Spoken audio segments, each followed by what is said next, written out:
ईद उल अजहा, जिलहिज्जा की 10वीं तारीख कुर्बान जाओ, मुहर्रम उल हराम। अब इस बार जो ईद होगी, कुर्बानी का जो दिन होगा वो 7 जून को होगा जी। कै जून को होगा? एकदम फाइनल है, फाइनल है, एकदम फाइनल है। इंशाअल्लाह, हाथ उठाओ, इंशाअल्लाह कुर्बानी करेंगे, इंशाअल्लाह। हाँ, कुर्बानी करना है।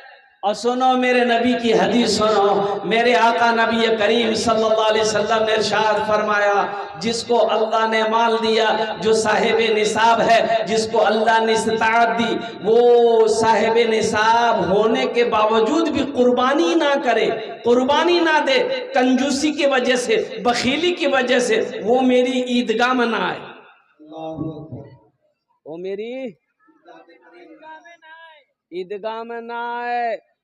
एकदम उसके लिए सख्ती के साथ मना किया गया। मेरी माँ बहनों सुनो, कुर्बानी वाजिब है। मेरी माँ बहनों सुनो, जिसको अल्लाह दौलत दिया, माल दिया, पैसा दिया, सोना दिया, चांदी दिया, कुर्बानी दीबो, कुर्बानी दीबो। बाप भी कमा रहा है, बेटा भी कमा रहा है, दोनों पर कुर्बानी है। बाप अलग कमा रहा है, बेटा अलग कमा रहा है, दोनों पर कुर्बानी है। यकीन नहीं कि जा मी तो दो ही मोर बेटा की दिवे का, अब बेटा पैसा जे कमा हा उड़ा कोयान जाबे कोठी घुसा। बेटा कमा रहा है, बेटे के नाम से भी कुर्बानी होगी। बाप कमा रहा है, बाप के नाम से भी कुर्बानी होगी। और सुनो, ऊंट 5 साल का, गाय भैंस 2 साल, बकरा बकरी 1 साल, बकरा बकरी। अब मुर्गा दियो ना, मुर्गा। अच्छा देखिएगा, अगर मुर्गा की कुर्बानी जायज होती, मुर्गे की कुर्बानी जायज होती, तो कुछ लोग ऐसा है देसी मुर्गा नहीं देता, पोल्ट्री जमा कर देता, जा झमेले खत्म। 100 टका काम निकले के लिए तेरे 100 टका में कुर्बानी हो जाती। लेकिन कुर्बानी मुर्गे की कुर्बानी नहीं है, गाय की कुर्बानी है, भैंस की कुर्बानी है, दुम्बे की कुर्बानी है, बकरों की कुर्बानी है, बकरे की कुर्बानी है, खस्सी की कुर्बानी है, ऊंट की कुर्बानी है। और कुर्बान जाओ मुसलमानों, अल्लाह तौफीक दे, कुर्बानी दो। 10वीं मुहर्रम उल हराम, 10वीं जिलहिज्जा को अल्लाह के नजदीक सबसे ज्यादा पसंदीदा अमल कोई है तो वो अल्लाह के राह में, अल्लाह के रास्ते में खून का बहाना है। सुभान अल्लाह, सुभान अल्लाह, खून का बहाना है। अल्लाह इसको बड़ा पसंद फरमाता है। और मेरे बच्चों सुनो, नौजवानों, ओ ईद उल अजहा की 2 रकात नमाज है। नमाज पढ़ने के लिए कहाँ जाओगे? अरे बोलो भाई, जल्दी बोलो। ईदगाह नमाज पढ़ने के लिए जाना, ईदगाह में नमाज पढ़ना। ईद की नमाज ईदगाह में पढ़ना नबी की सुन्नत है। हाँ, बारिश हो जाए, तूफान आ जाए, कोई परेशानी हो जाए, तब मस्जिद में पढ़ सकते, मजबूरी की हालत में। अगर मजबूरी ना हो, परेशानी ना हो, तो ईदगाह जाओ, ईदगाह में नमाज पढ़ो। एक आदमी मौलवी साहब से बोला कि मौलवी साहब, काल ईद छे, ईद नमाज कोई पढ़ा बे? बोले ईदगाह है बे।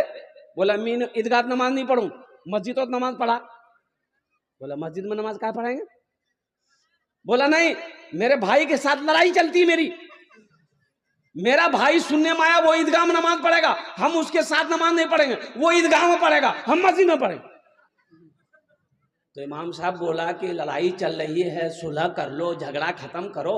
ऐसा करो, ईदगाह में वो दाएं तरफ नमाज पढ़ लेगा, तुम बाएं तरफ नमाज पढ़ लेना, कोई बातें नहीं, झगड़े नहीं है।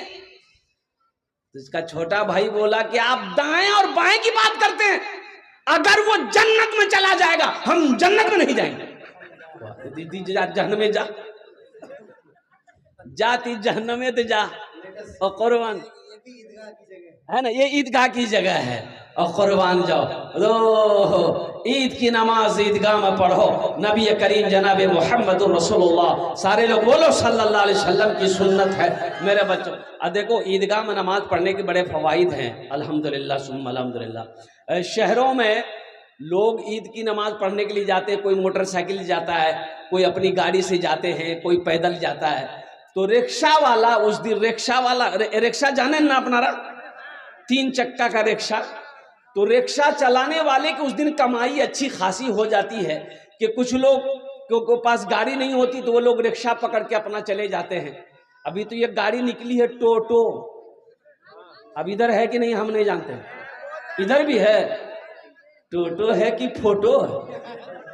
बाप रे बाप, इतनी ये गाड़ी हो गई है पूरे हिंदुस्तान के अंदर में, अल्लाह की पनाह। ओ अच्छा 3 चक्का है, ये कब चलेगी कब उल्टेगी कोई गारंटी नहीं है, ना कोई गारंटी ना वारंटी है।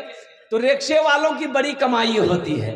तो रिक्शा वाला पैसेंजर ढो रहा था, मुसलमान था, अब नमाज खड़ी हो गई, ईद की नमाज खड़ी हो गई। तो ये बेचारा देखा टोपी तो है नहीं, तो वो पॉलिथीन लिया, पॉलिथीन जाने ना, पॉलिथीन लिया अब माथा में पहना और नियत भांग के पीछे में खड़ा हो गया, अल्लाहु अकबर। रिक्शा खड़ी किया था साइड में, तो ईदगाह लोग नमाज पढ़ने जाते हैं तो बच्चों को भी साथ में लेके जाते हैं ना भाई। तो 2 4 5 गो बच्चा ना उसका रिक्शा में चढ़ गया, चढ़ करके वो जो भोंपू होता है ना रिक्शा में, भोंपू की बोले ना ओनर, पेपू। हाँ, तो एक बच्चा जो है ना पेपू बजाने लगा, वो दबा दिया पो।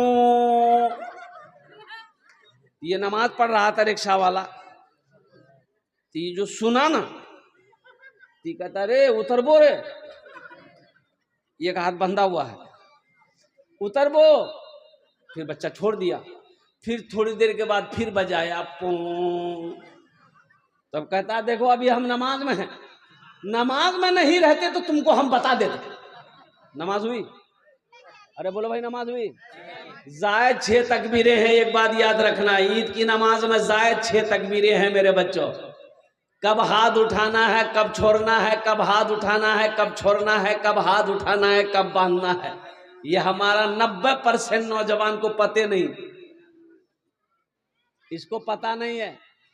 हाथ कब उठाना, अल्लाहु अकबर, कब बांधना है, कब छोड़ना है, इसको पता नहीं है। ये भी काम चला लेता है, पड़ोसी को देखता है, भैया ती उठा लो है। सीखो, अपने इमाम साहब से सीखो, मुफ्ती रागिब साहब से सीखो, मौलाना परवेज साहब से सीखो।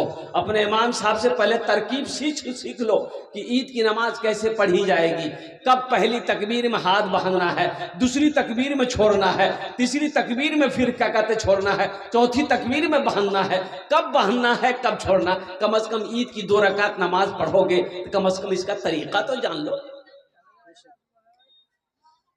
हमारा 90% नौजवान, अब बहुत सारे नौजवान इस मजलिस में बैठे हुए सर पे टोपी नहीं, ये अफसोस का मकाम है कि नहीं है भाई? जलसा में आए हो सर में टोपी नहीं है, ये अफसोस का मकाम नहीं है। यही लड़का कहेगा मीम मस्जिद तो गिरवा नहीं दूं, बाबरी मस्जिद टूटने नहीं देंगे। अब मत हम टोपी है ये नहीं, ताज्जुब वाली सर में टोपी नहीं थी, रुमाल बांध लेते, रुमाल नहीं था तो बिहा किए थे जो पगड़ी बांधने के गए थे बारात, कम से कम वही पगड़ी बांध लेते। दामाद गया ससुराल, सास देखी ससुराल, दामाद आया है तो सास एगो मुर्गी जबह कर दी, मुर्गी जबह करके तरकारी बनाई और खाने का टाइम हुआ, दस्तरखान बिछाई, पानी लाई, प्लेट लाई, दामाद को बुलाई कि बेटा खाना खा ले। तो बेटा आया दस्तरखान पे, दामाद बैठा तो देखा कि मुर्गा का रान, तो बोला कि अम्मी मुर्गा बनवार की जरूरत थी, साग सब्जी बना देते तो हम खा लेते। तो सास बोली बेटा मोर पास नहीं 10टा मुर्गी छे, एकटा मुर्गी जबह करे दुनू समझनू कि एकटा मुर्गी कुत्ता खा ले। बोला रे बंद गड़बड़ हो गया। मेरे बच्चों नौजवानों, टोपी पहनना नबी की सुन्नत है, टोपी पहनना नबी की सुन्नत है, मुसलमानों की पहचान है मेरे बच्चों। टोपी पहनने में शर्म मत करो, टोपी पहनने में शर्म मत करो, ये सर का ताज है, ये मुसलमानों की पहचान है, मेरे नबी की सुन्नत है। और नबी करीम जनाब मोहम्मद रसूलुल्लाह सल्लल्लाहु अलैहि वसल्लम ने इरशाद फरमाया, जो मेरी एक मुर्दा सुन्नत को जिंदा करेगा अल्लाह उसे 100 शहीदों का सवाब अता फरमाएगा। आमीन बोला अल्हम्दुलिल्लाह, माशाअल्लाह, अल्हम्दुलिल्लाह सुम्मा अल्हम्दुलिल्लाह। मस्जिद का जलसा है, अभी देखा मस्जिद जेर तामीर है, अब कुर्बान जाओ।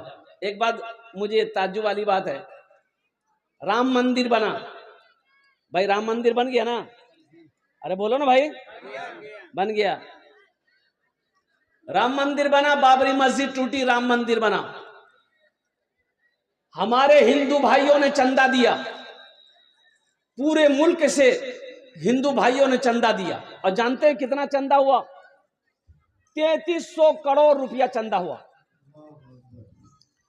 लास्ट में ये पैसा जिस अकाउंट में, जिस बैंक में जा रहा था, चंदा होकर जमा हो रहा था, लास्ट में बैंक मैनेजर ने हाथ जोड़ लिया कि अब मेरे बैंक में पैसा रखने की जगह नहीं। और कुर्बान जाओ मुसलमानों, ये अफसोस का मकाम है कि जहां पर मस्जिद बनाने वाली बात आ जाए, मदरसा बनाने वाली बात आ जाए, कुर्बान जाओ, हम 300 रुपए किलो गोश्त खा सकते हैं, 800 रुपए 700 600 रुपए किलो गोश्त खा लेंगे, लेकिन जहां मदरसा मस्जिद की बात आ जाएगी, जेब में सिक्का ढूंढेगा। जुमा में देख लिए, जुमा में देख लिए भाई, जुमा में देखो, जुमा में डिब्बा घूमता है ना? अरे बोलो भाई, डिब्बा घूमता है ना? जुमा में डिब्बा घूमता है, आदमी 1 टका 2 टका 5 टका 10 टका डालेगा। ऐसे एक बखील आदमी था, बखील आदमी, कंजूस। अब वो 2000 का नोट उस वक्त चल रहा था। अरे 2000 का नोट इधर ना बन हुआ है, पहले चलता था ना भाई। तो उसके पॉकेट में 2000 का भी नोट था, लेकिन डिब्बा जब आगे आया ना, तो ढूंढ रहा है सिक्का।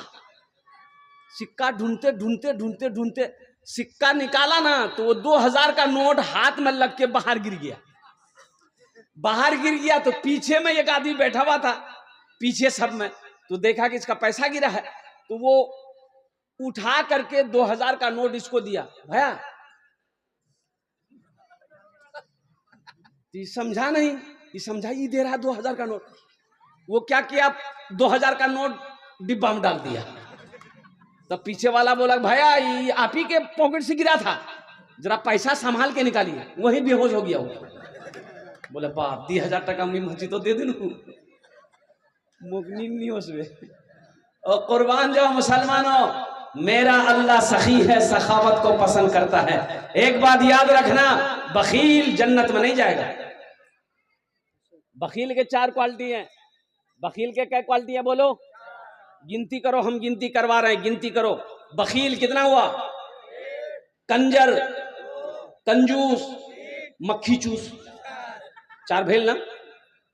ये जन्नत में, अरे जोर से बोलो, नहीं जाएगा।